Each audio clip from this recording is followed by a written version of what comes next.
Government എടുത്തിരിക്കുന്ന തീരുമാനം ആരാധനാലയങ്ങൾ 8-ാം തീയതി മുതൽ നാളെ മുതൽ തുറക്കുവാനുള്ള സ്വാതന്ത്ര്യം എന്ന് പറഞ്ഞ് ഒത്തിരി കാര്യങ്ങൾ നമ്മൾക്ക് ചെയ്യുവാൻ കഴിയാത്തതായിട്ടുള്ള നിബന്ധനകളും അതിൽ ഉൾപ്പെടുത്തിയിരിക്കുന്നു. അതുകൊണ്ട് നാളത്തെ ഡിക്ലറേഷൻസ് എത്രമാത്രമാണ് എന്ന് ചിന്തിച്ചിട്ട് അടുത്ത ഞായറാഴ്ച നമ്മൾക്ക് ഒരുമിച്ച് എല്ലാവരും ചേർന്ന് കടന്നു വരുവാൻ പറ്റും. കഴിഞ്ഞ ദിവസം കണ്ട് 100 പേർക്ക് കടന്നു വരുന്നതിന് കുഴപ്പമില്ലായിരുന്നു ഒരേ സമയം. പക്ഷേ ഒരു വഴിയിൽ ഒരു ഡോറിൽ കൂടെ കയറി മറ്റു ഡോറിൽ കൂടെ, നമ്മൾക്ക് അങ്ങനെ ഒരു ഡോറിൽ കൂടെ കയറി മറ്റൊരു ഡോറിൽ കൂടെ പോകുന്നതിന് വലിയ വിഷമമൊന്നുമില്ല. എന്നാൽ ഒത്തിരി ചെറിയ ചെറിയ ചർച്ചകൾ, അതൊക്കെ ഒത്തിരി വിഷമമാണ്. ഒരു പക്ഷേ അങ്ങനെ ഒരു വിഷമസന്ധി നമ്മൾ അഭിമുഖീകരിക്കുകയാണെങ്കിൽ പെട്ടെന്ന് തന്നെ നമ്മൾ ഇപ്പോഴത്തെ ടെക്നോളജി ഉപയോഗിച്ച് നമ്മൾക്ക് വ്യത്യസ്തമായ നിലയിൽ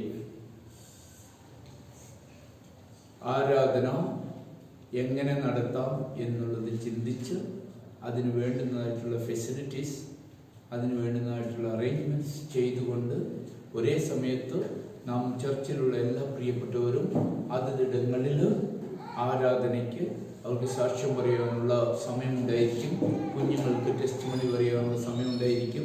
അങ്ങനെയുള്ള എല്ലാ ക്രമീകരണങ്ങളോടും കൂടെ എങ്ങനെ നമ്മൾക്ക് മുന്നോട്ട് പോകാമെന്ന് പ്രാർത്ഥിച്ചുകൊണ്ടിരിക്കുക.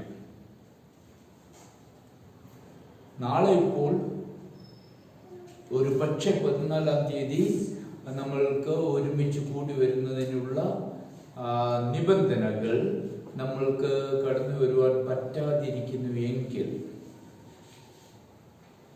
ആ കാര്യങ്ങളെക്കുറിച്ച് പ്രാർത്ഥനയോടുകൂടി ചിന്തിക്കണം. എൻ്റെ ഹൃദയത്തിൽ കർത്താവ് തന്ന ചില വ്യക്തമായിട്ടുള്ള ആലോചനകളുണ്ട്. കഴിഞ്ഞ ദിവസങ്ങളിലൊക്കെയും പറഞ്ഞതുമായിട്ടുള്ള ബന്ധപ്പെട്ട ഉള്ളത്. അതിനാധാരമായിട്ട് മത്തായി എഴുതിയ സുവിശേഷം 8-ാം അധ്യായവും 9-ാം അധ്യായവുമാണ്. അത് നിങ്ങൾ ഈ ആഴ്ച 2-3 ആവർത്തി പ്രാർത്ഥനയോടുകൂടെ വായിക്കണം. 8-ാമത്തെ അധ്യായത്തിലും 9-ാമത്തെ അധ്യായത്തിലും നാം വായിക്കുമ്പോൾ അത് ആരാൽ എഴുതപ്പെട്ടു എന്ന് മനസ്സിലാക്കുകയും ഈ അധ്യായങ്ങളിൽ പറഞ്ഞിരിക്കുന്ന സത്യങ്ങൾ മറ്റ് സുവിശേഷങ്ങളിൽ എങ്ങനെ വ്യത്യാസമായിട്ടാണ് പറഞ്ഞിരിക്കുന്നത്, അതോ ഉദ്ദേശം വ്യത്യസ്തമായതുകൊണ്ട് എക്സ്പ്ലനേഷൻ കുറിച്ച് കൂടുതൽ പറഞ്ഞതാണോ, ഒരു സംഭവം ഈ അധ്യായങ്ങളിലുണ്ട്. അത് കർത്താവായ യേശു ക്രിസ്തു ശിഷ്യന്മാരോട് പറഞ്ഞു നമ്മൾക്ക് അക്കരയ്ക്ക് പോകാം എന്ന് പറഞ്ഞ ഒരു സംഭവം. ഗെന്നസരത്ത് പട്ടണത്തിലേക്ക് കടന്നു പോകുവാൻ തക്കവണ്ണം അവിടെയുള്ള ഒരു വ്യക്തി ജീവിതം എല്ലാവരും വെറുക്കപ്പെട്ട്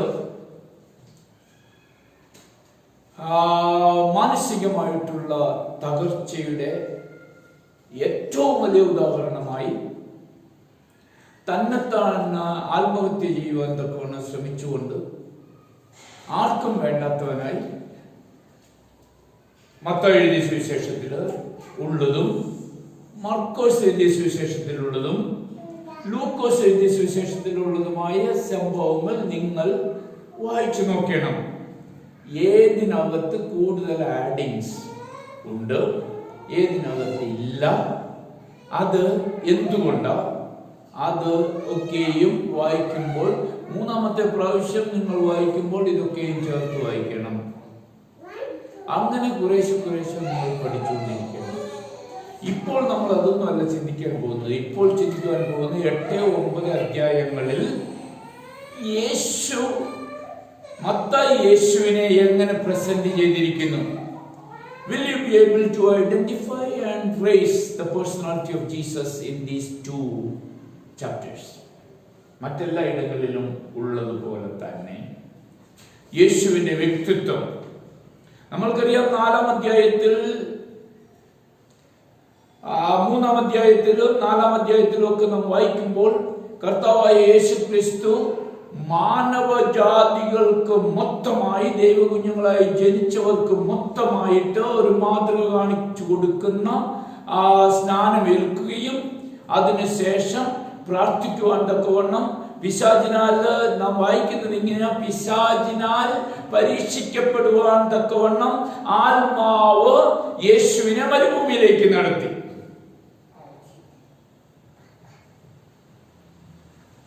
അവിടെ യേശു ഏത് രീതിയിൽ ശക്തനായി തീർന്നു എന്ന്.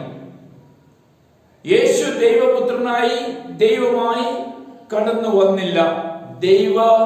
മനുഷ്യനായി കടന്നു വന്ന് നമ്മളെ പോലെയുള്ള ഒരു ജനനം, അങ്ങനെ വളർച്ച, മാതാപിതാക്കളുടെ കെയർ, വീട്ടിലുണ്ടായിരുന്ന പട്ടിണി, വീട്ടിലുണ്ടായിരുന്ന സാഹചര്യങ്ങളൊക്കെയും മാനുഷികമായിട്ട് ഒത്തിരി ബാധിക്കപ്പെടുന്ന നിലയിലേക്കായിരുന്നു ഉണ്ടായിരുന്നത്. 3 നേരം നമ്മൾ കഴിക്കുന്നത് പോലെ ശക്തമായിട്ടുള്ള ഊണൊക്കെ കഴിച്ചാൽ യേശു ജീവിച്ചെന്ന് ആർക്കെങ്കിലും തോന്നുന്നുണ്ട് എങ്കിൽ അതിന്റെ ഡീറ്റെയിൽസ് നമ്മൾക്കില്ല. പക്ഷേ സ്കൂളിലൊന്നും പോകാതെ, അന്നേ കാലത്ത് സ്കൂൾ എത്രമാത്രമുണ്ട്, ഏത് രീതിയിലുള്ള വിദ്യാഭ്യാസമായിരുന്നു എന്നൊക്കെയും പിന്നിലേക്ക് കടന്നുപോയി കണ്ടുപിടിക്കേണ്ടുന്ന ഒരു സാഹചര്യം, കണ്ടുപിടിക്കുവാനുള്ള സാഹചര്യം നമുക്കുണ്ടോ എന്ന് ചോദിച്ചാൽ ചിലപ്പോൾ ഉണ്ടായെന്ന് വരത്തില്ല. പക്ഷെ ഒരു കാര്യം ഉറപ്പാ, ചെറുപ്പത്തിൽ തന്നെ തൻ്റെ പിതാവിനോട്, മാനുഷിക പിതാവിനോട് കൂടെ വേലയ്ക്ക് പോയപ്പോൾ മാത്രമാ 3 നേരം യേശുവിന് 3 നേരം ഉണ്ടായിരുന്നു എന്ന് എനിക്കറിയത്തില്ല. അങ്ങനെ സാമ്പത്തികമായിട്ടുള്ള ഞെരുക്കത്തിൽ തന്നെയായിരുന്നു ആ കുടുംബത്തിൽ വളർന്നു വന്നത്. അങ്ങനെയുള്ള പൗലോസൊക്കെ ഗമാലിയേലിന്റെ പാതപീഠത്തിലിരുന്ന് പഠിച്ചു. യേശുവിന് അങ്ങനെ ഒരു ഫോർമൽ എഡ്യൂക്കേഷന് പോകുവാനൊക്കെയുള്ള സാഹചര്യമേ ഇല്ലായിരുന്നു. സാമ്പത്തികമായിട്ടുള്ള പ്രശ്നങ്ങൾ ഇഷ്ടം പോലായിരുന്നു. 3 നേരത്തെ ആഹാരം, 1 നേരത്തെ ആഹാരമില്ലാതെ വരുന്ന സമയത്ത് അതോട് ചേർന്ന് യേശുവിന് തൻ്റെ കുടുംബത്തിൽ പിറന്ന സഹോദരങ്ങളെ ഒക്കെ ടേക്ക് കെയർ ചെയ്യേണ്ട ഒരു ബാധ്യതയും കൂടെ ഉണ്ടായിരുന്നു. യോസേഫ് എന്ന് മരിച്ചു എന്ന് നമ്മൾ കാണുന്നില്ല.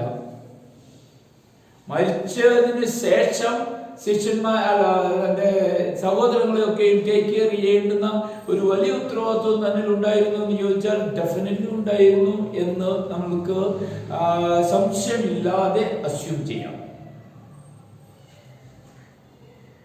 തന്റെ വിദ്യാഭ്യാസവും തന്റെ ജീവിതവും അതിനു വേണ്ടി,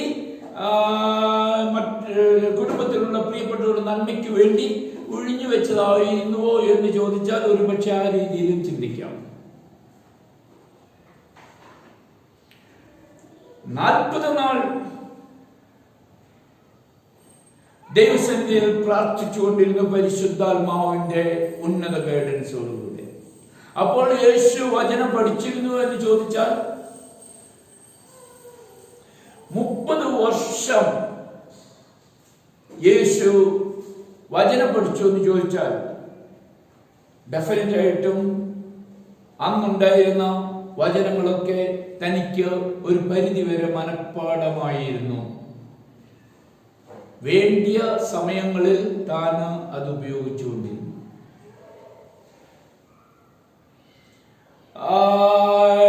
പ്രാർത്ഥനയിൽ വളർന്നു, ആത്മീയമായിട്ട് വളർന്നു. ശാരീരികമായിട്ട് വളർന്നു, ഈ പക്വതയോടുകൂടെ വളർന്നു എന്നൊക്കെയും ചോദിച്ചാൽ, പിശാച് അവന്റെ പരീക്ഷിക്കുവാൻ അടുത്തു വന്നപ്പോൾ പിശാചിന്റെ എല്ലാ പരീക്ഷണങ്ങളിലും യേശു അതിജീവിച്ചത് വചനത്തിന്റെ ഏറ്റവും മർമ്മപ്രധാനമായ ഒരു സംഗതിയും മറന്നു പോകാതെ ഓർത്തിരുന്നത് കൊണ്ടാണ്. നമ്മളൊക്കെയും വായിക്കുന്നുണ്ട്, 90-ാം സങ്കീർത്തനം വായിക്കുന്നു, അല്ല 91, അത്യുന്നതനായ ദൈവത്തിന്റെ മറവിൽ വസിക്കുകയും സർവശക്തന്റെ നിഴലിൻ കീഴിൽ പാർക്കുകയും ചെയ്യുന്നവൻ അവൻ യഹോവയെ കുറിച്ച് അവൻ എന്റെ സങ്കേതവും എന്റെ കോട്ടയും ഞാൻ ആശ്രയിക്കുന്ന എന്റെ ദൈവവും എന്ന് പറയുന്നു. ആ പറച്ചില് എബ്രായ ഭാഷയില് അധികം പദങ്ങൾ കുറവാണ്. പറയുന്നതും ചെയ്യുന്നതും, പറയുന്നത് തന്നെ ചെയ്യുന്ന കാര്യങ്ങളൊക്കെയും ഇംഗ്ലീഷിലാണെങ്കിൽ ഒത്തിരി ഉണ്ട്. പറയുന്നതൊന്നോ ചെയ്യുന്നതൊന്നോ ചിന്തിക്കുന്നതൊന്നോ, ഇതെല്ലാം കൂടി ഒരുമിച്ച് ഒരേ പദം ഉപയോഗിച്ചിരിക്കുന്ന കോണ്ടെക്സ്റ്റ് പഴയ നിയമത്തിലുണ്ട് ഇഷ്ടംപോലെ. ചിന്തിക്കുന്നത് തന്നെ പറയുന്നു, പറയുന്നത് തന്നെ ചെയ്യുന്നു. ഇത് മൂന്നും ഒരു വെർബാണ് ഉപയോഗിച്ചിട്ടില്ല, ഒരേ വെർബായിട്ട് ഉപയോഗിച്ചിരിക്കുന്നിടം എബ്രായ ഭാഷയിലുണ്ട്. കാരണം വാക്കുകൾ ചുരുക്കവും അതുകൊണ്ട് വാക്കുകൾക്ക് ഒത്തിരി മീനിങ് ഉണ്ട്. ഇംഗ്ലീഷിൽ വാക്കുകൾ ഒത്തിരി ഉണ്ട്. അവിടെയൊക്കെ നാം കാണുന്നത് യേശുവിന്റെ തനതായിട്ടുള്ള ഒരു വ്യക്തിത്വം, താൻ വളർത്തിയെടുത്ത വ്യക്തിത്വം. അതിന് പിതാവ് എത്രമാത്രം സഹായിച്ചു, മാതാവ് എത്രമാത്രം സഹായിച്ചു, കുടുംബത്തിലുള്ള പ്രിയപ്പെട്ടവർ എത്രമാത്രം സഹായിച്ചു, ചർച്ചിലുള്ള പ്രിയപ്പെട്ടവർ എത്രമാത്രം സഹായിച്ചു എന്നൊക്കെയും നമ്മൾക്ക് ഊഹിച്ചെടുക്കാവുന്ന മാത്രമേ ഉള്ളൂ. വേണമെങ്കിൽ അസ്യൂം ചെയ്യാവുന്ന മാത്രമേ ഉള്ളൂ. എന്നാൽ താൻ വളർത്തിയെടുത്ത തന്റെ വ്യക്തിത്വം അത് പിതാവായ ദൈവവുമായിട്ടുള്ള ബന്ധത്തിൽ ഉരുത്തിരിഞ്ഞതാണ്.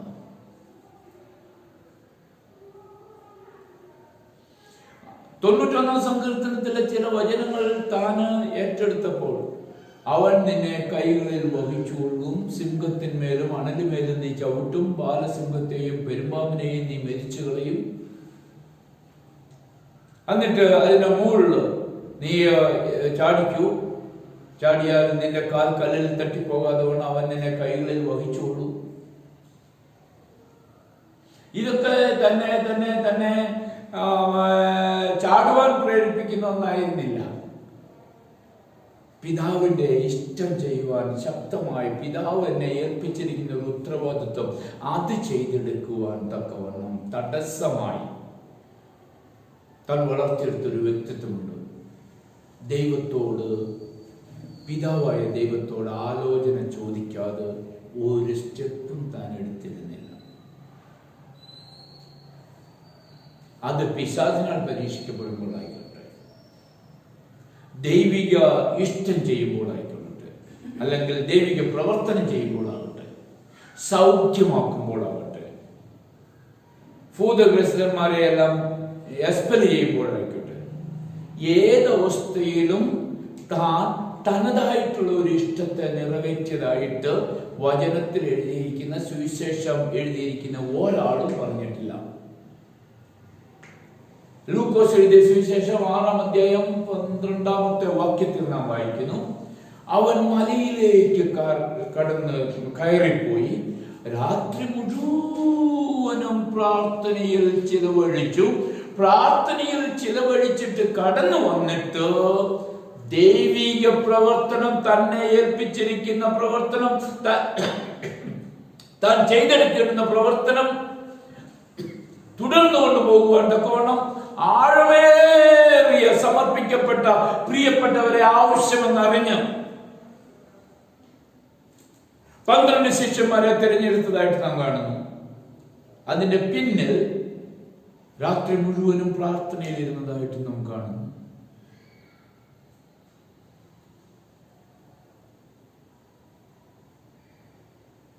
കർത്താവ് യേശു വളർത്തിയെടുത്ത തനതായിട്ടുള്ള വ്യക്തിത്വം എങ്ങനെയുള്ളത്?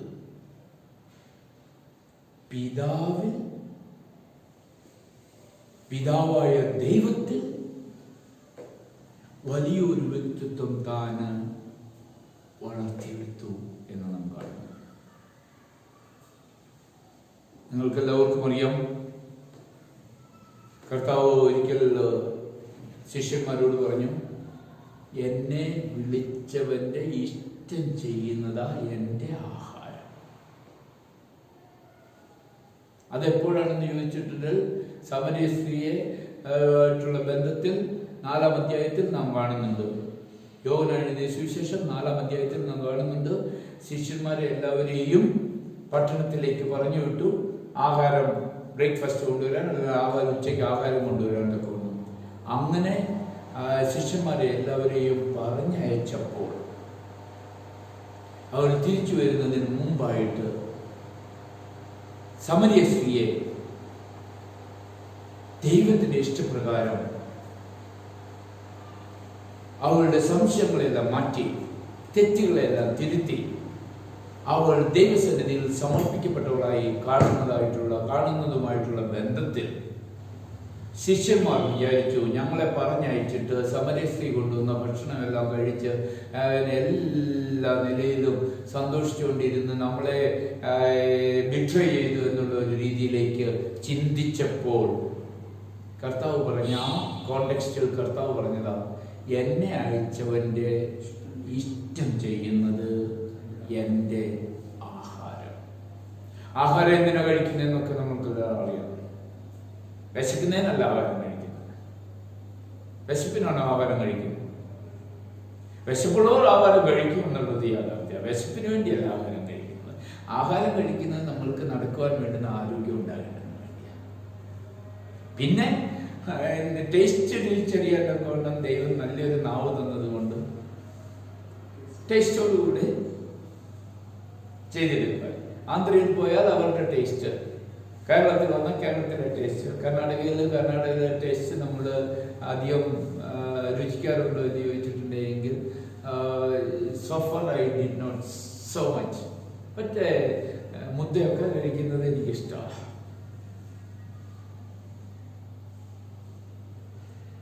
ഇങ്ങനെയുള്ള ഒരു സാഹചര്യം 2000 വർഷത്തിന് മുമ്പ്, ഓൾമോസ്റ്റ് 2000 വർഷത്തിന് മുമ്പ് യേശു വളർത്തിയെടുത്ത വ്യക്തിത്വത്തെ ഒന്ന് വിശകലനം ചെയ്ത് നോക്കിയാൽ നമ്മളുടെ സാഹചര്യത്തിൽ നമ്മൾക്കാണോ എളുപ്പം അങ്ങനെയുള്ള ഒരു വ്യക്തിത്വത്തിന് രൂപം കൊടുക്കുവാൻ നമ്മൾക്കാണോ എളുപ്പം, അതോ യേശുവിനാണോ ആയിരുന്നു? നമ്മൾക്ക് ഇന്നുള്ള അറിവ് യേശുവിന് അന്നുണ്ടായിരുന്നുവോ?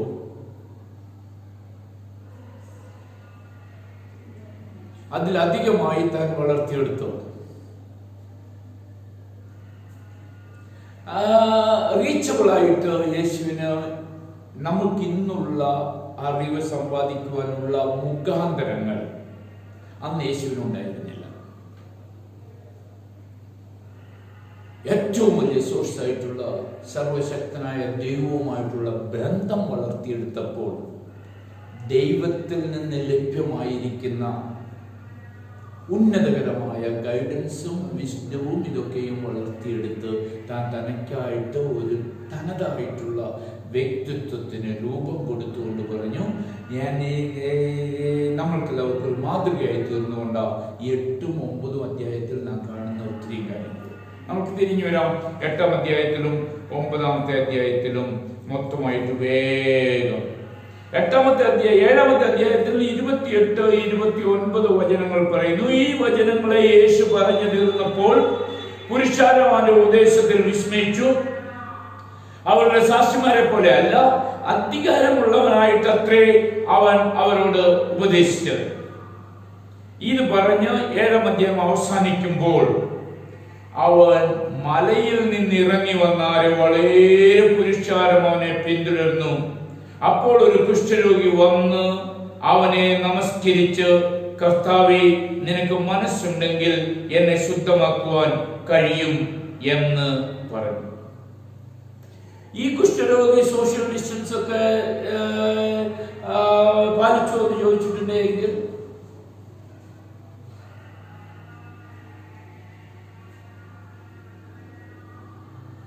എത്ര അകലത്തിലാണ് മുട്ടുകുത്തിയത്? അടുത്ത വാക്യം. അവൻ കൈ നീട്ടി അവനെ തൊട്ട് എനിക്ക് മനസ്സുണ്ട് നിശുദ്ധമാക എന്ന് പറഞ്ഞ് ആദ്യമായിട്ട് 8-ാം അധ്യായത്തിൽ ഒരു കുഷ്ഠരോഗിക്ക് ആ സൗഖ്യം കൊടുക്കുന്നത്.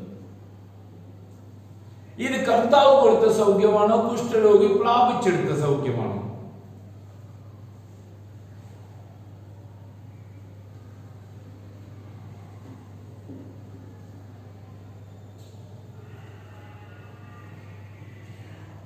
ഈ രോഗം മാറിക്കിട്ടുവാൻ തക്കവണ്ണം കുഷ്ഠരോഗി എടുത്ത സ്റ്റെപ്പുകൾ എന്തൊക്കെയാണ്?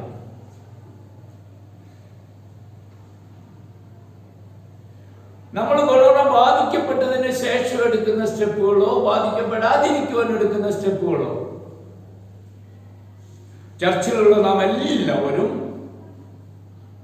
മെഡിക്കൽ അഡ്വൈസിൻ പ്രകാരം, ഗവൺമെന്റിന്റെ അഡ്വൈസിൻ പ്രകാരം എല്ലാവരും മാസ്ക് ധരിക്കണം.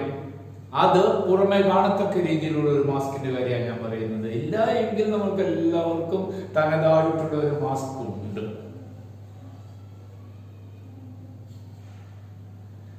ഈ മാസ്ക് നാം ധരിച്ചാൽ കൊറോണ ബാധിക്കപ്പെട്ടവരും ബാധിക്കപ്പെടാത്തവരും രണ്ടുപേരും ധരിച്ചാൽ, പുതിയ കണ്ടുപിടുത്തം പറയുന്നു 1.5% മാത്രമേ രോഗമില്ലാത്ത ഒരാൾക്ക് ബാധിക്കപ്പെടുവാൻ തക്കവണ്ണം ഇടയാകത്തുള്ളൂ. 98.5% നമ്മളെ ബാധിക്കത്തില്ല. അങ്ങനെയെങ്കിൽ 98.5% രോഗം വരാതിരിക്കുവാൻ ദൈവം നമ്മൾക്ക് തന്നിരിക്കുന്ന, നമ്മളിൽ തന്നെ വളർത്തിയെടുത്ത് ചിന്തിച്ച് ചെയ്യേണ്ടുന്ന ഒരു വലിയ കാര്യമാണ്. 24 മണിക്കൂറും പറ്റുമെന്നുണ്ടെങ്കിൽ പുറത്തു പോകുമ്പോഴെല്ലാം മാസ്ക് ധരിക്കണം. 2 കാര്യങ്ങൾ നടക്കും. നമ്മളെ തന്നെ രക്ഷിക്കും, നമ്മൾ മറ്റുള്ളവരെയും രക്ഷിക്കും. അതുകൊണ്ട് മാസ്ക് ഇല്ലാതെ ചർച്ചിലുള്ള ആരും ഒരിടത്തും ഞാൻ കാണാൻ പാടില്ല. ബൈബിൾ ഇല്ലാതെ കാണരുതെന്ന് പറഞ്ഞിട്ട് നിങ്ങളൊന്നും കേൾക്കുന്നില്ല. എന്നാൽ ഇതെങ്കിലും അതാ 1. 2, സോഷ്യൽ ഡിസ്റ്റൻസ് കീപ്പ് അപ്പ് ചെയ്യണമെന്ന് പറഞ്ഞിട്ടുണ്ട് എങ്കിൽ അതിനും ഒത്തിരി സൗഖ്യത്തിന്റെ അംശങ്ങൾ അതിനകത്ത് ധാരാളമുണ്ട്. നമ്മൾക്ക് പ്രാപിച്ചെടുക്കുവാനുള്ള സൗഖ്യത്തിന്റെ കാര്യമാണ് ഞാൻ പറയുന്നത്. നമ്മൾ ചെയ്യേണ്ടത് കർത്താവിന്റെ ടീച്ചിങ്ങും പ്രകാരം കർത്താവ് പറയുന്നു, മനുഷ്യരാൽ അസാധ്യമായത് ദൈവത്താൽ സാധ്യമാകും. അതുകൊണ്ട് മനുഷ്യരാൽ സാധ്യമാകുന്നത് ഇതൊക്കെയും. ആർക്കെങ്കിലും മാസ്ക് മേടിക്കുവാൻ തക്കവണ്ണം കിട്ടാതിരിക്കുന്നുവെങ്കിൽ പോയി വാങ്ങിക്കണം. അതിന് ഏതെങ്കിലും വിധത്തിൽ നിങ്ങളുടെ സാമ്പത്തികം നിങ്ങൾക്ക് അനുവദിക്കുന്നില്ല എങ്കിൽ രഹസ്യമായിട്ട് ഞങ്ങളോട് പറയണം. ഞങ്ങൾക്ക് സമ്പത്ത് ഉണ്ടായിട്ടല്ല ചെയ്യുന്നത്, സമ്പത്ത് ഞങ്ങൾ ഉണ്ടാക്കി ചെയ്യുന്ന കാര്യങ്ങളാണ്. പക്ഷേ മാസ്ക് നിങ്ങൾ ധരിച്ചിരിക്കണം.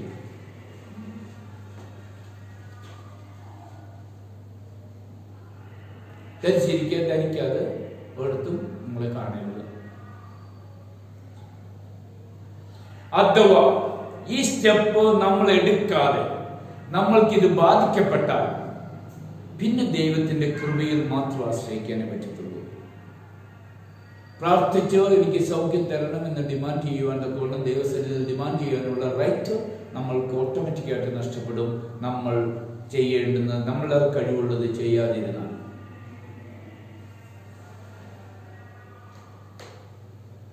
സോഷ്യൽ ഡിസ്റ്റൻസ് മാക്സിമം സൂക്ഷിക്കപ്പെടണം. റോഡിലൊക്കെയും ഇറങ്ങി നിന്ന് 40 കിലോമീറ്റർ സ്പീഡിൽ ഒരു ബൈക്കില് കൊറോണ ബാധിക്കപ്പെട്ടവൻ പാസ് ചെയ്താൽ കൂടെ റോഡില് മാസ്ക് ഇല്ലാതെ നിൽക്കുന്ന ഒരാളെ ഇത് അഫക്റ്റ് ആവും. അതുകൊണ്ട് നാം എത്രമാത്രം കെയർഫുൾ ആയിരിക്കണം. ഇവിടെ മത്തായി സുവിശേഷം എഴുതുമ്പോൾ ഒരു കുഷ്ഠരോഗി, അന്നത്തെ കാലത്ത് കുഷ്ഠരോഗി എന്ന് പറഞ്ഞിട്ടുണ്ടെങ്കിൽ ആരും അടുത്ത് ചെല്ലത്തില്ല, അകലെ നിന്ന് മാത്രം. കാരണം കുഷ്ഠം പകർന്നാൽ കുഷ്ഠം സൗഖ്യം കിട്ടുവാൻ തക്കവണ്ണം യാതൊരു വിധമായിട്ടുള്ള സാധ്യതയില്ലാതെ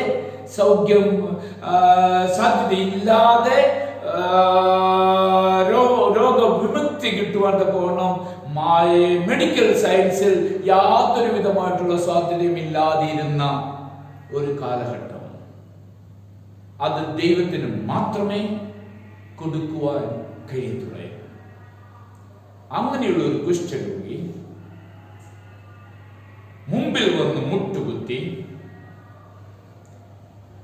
യേശുവേ, അങ്ങക്ക് മനസ്സുണ്ടെങ്കിൽ എന്നെ ശുദ്ധമാക്കുവാൻ കഴിയും.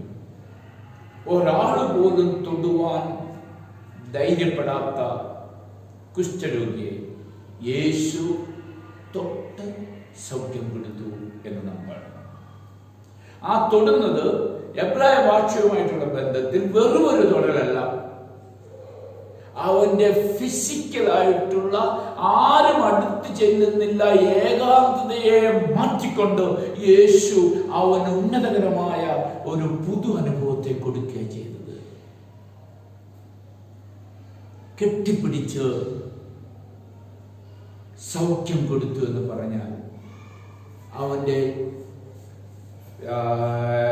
സൈക്കോളജിക്കലായി അവന് ബാധിക്കപ്പെട്ടിരുന്ന ശരീരത്തിന് ബാധിക്കപ്പെട്ട രോഗത്തെക്കാൾ അധികം അവന്റെ മനസ്സിനെയും ബാധിച്ച രോഗത്തിന് സൗഖ്യം ഓട്ടോമാറ്റിക്കായി ഉണ്ടായി. അതിന് വേണ്ടതായിട്ടുള്ള ഒരു തൊട്ട് സൗഖ്യം. അത് സുവിശേഷം പറയുവാൻ പോകുന്ന നമ്മളിൽ ഉണ്ടാകണമോ എന്ന് ചോദിച്ചാൽ ഡെഫിനറ്റ് ആയിട്ട് ഉണ്ടാകണം. അങ്ങനെയുള്ള ഒരു സാഹചര്യത്തിൽ ഒരു സഹായം ചെയ്യാതിരിക്കുന്നത് ഹീലിംഗിന്റെ ഭാഗമല്ല, അത് ഹീലിംഗിന്റെ ഭാഗം തന്നെ. ഞാൻ ആദ്യം പറഞ്ഞതുപോലെ കുഷ്ഠരോഗി സോഷ്യൽ ഡിസ്റ്റൻസ് കീപ്പ് ചെയ്തിരുന്നു എന്ന് ചോദിച്ചാൽ യേശുവിന്റെ അടുക്കൽ യേശുവിനെ മനസ്സിലാക്കിക്കൊണ്ട് വന്നത് കൊണ്ട് ആ ഡിസ്റ്റൻസ് കീപ്പ് ചെയ്തില്ല എന്ന് ഞാൻ വിചാരിക്കുന്നത്. എന്നാൽ ഡിസ്റ്റൻസും വളരെ റെസ്പെക്റ്റും എല്ലാ ഫെയ്ത്തും എല്ലാം മുട്ടുമേൽ നിന്ന്. അപ്പം ദൈവത്തിന്റെ അടുത്ത് വരുമ്പോൾ നമ്മൾ ചിന്തിക്കേണ്ടത്, ദൈവത്തിന്റെ അടുത്താ ചെല്ലുന്നതെങ്കിൽ മാനുഷികമായി വെച്ചിരിക്കുന്ന നിബന്ധനകൾക്ക് 101% വില കൊടുക്കുന്നതിനേക്കാൾ കടന്നു ചെല്ലുന്നത് ആരുടെ അടുത്താണോ അവന് റെസ്പെക്ട് കൊടുത്ത് ദൈവത്തെ മാനിച്ച് ദൈവത്തിന്റെ വചനപ്രകാരം ചെയ്യുമ്പോൾ, കടന്നു ചെന്നപ്പോൾ എനിക്കത് നിനക്ക് സൗഖ്യം തരുവാൻ സാധിക്കുമെന്ന് നിനക്ക്